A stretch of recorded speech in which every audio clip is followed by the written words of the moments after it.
pagpumansa mo. Hindi mo inuupo, natutulak ko ang mabuti na naman. Mga kapsulat, wala'y laing sa piling ko, kundi ang hanan mo.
Wali ka ron, Lord, sa una, Lord, uglibyohi ang una sa luha kami sa mga kalapasan. In Jesus' name we pray. Amen and amen.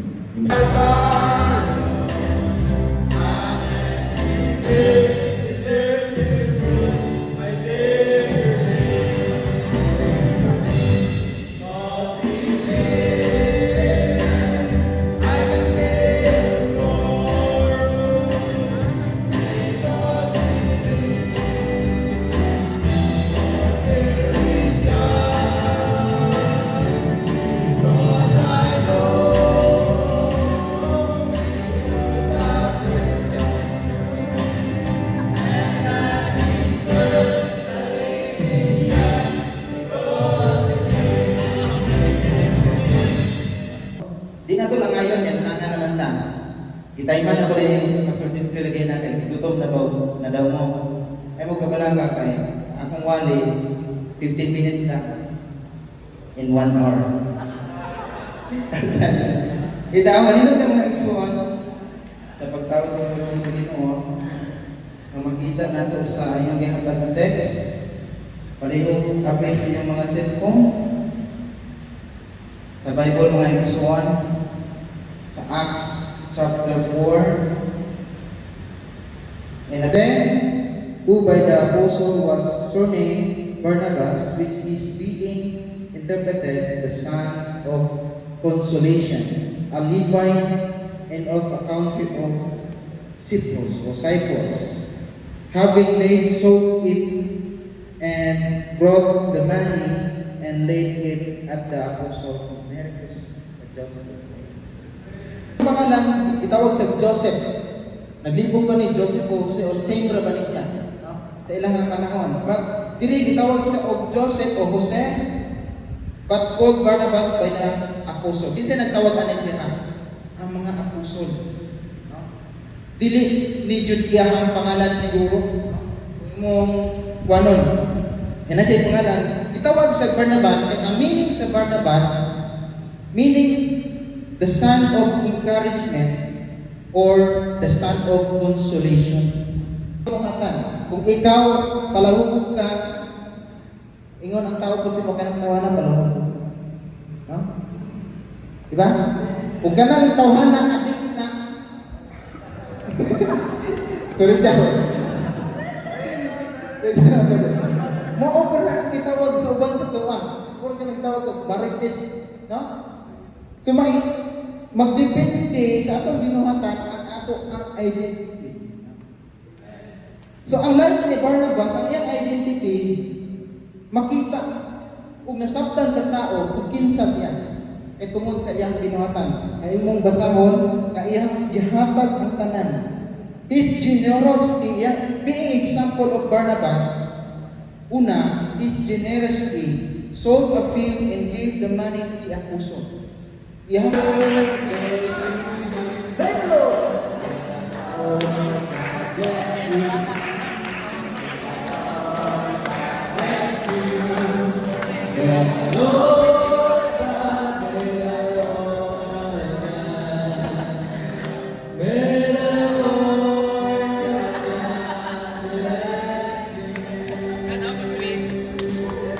Kaya request Pastor Jester to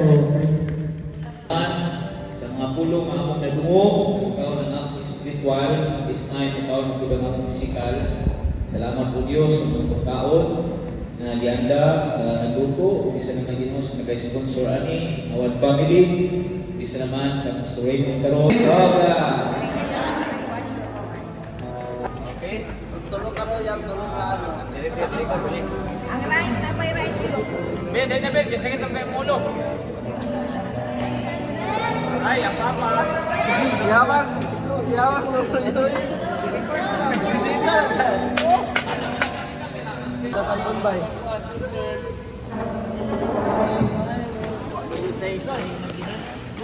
Ah, duwin mo kulab. Pagdudoy na, oh. Oh.